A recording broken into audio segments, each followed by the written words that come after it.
ja sam Lara iz benda Bang Bang i ovim putem vam se javljam kako bi predstavila našu novu pjesmu i naš novi spot.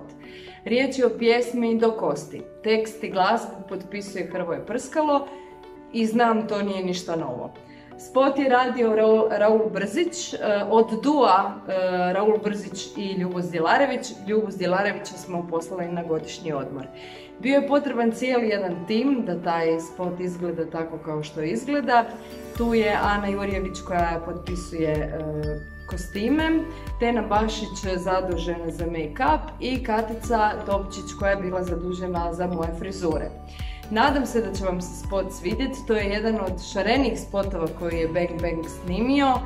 Bilo nam je vruće, bilo je zahtjevno, ali sve u svemu mi smo jako zadovoljni. Stoga uživajte u našoj novoj pjesmi i u našem novom spotu. Bok!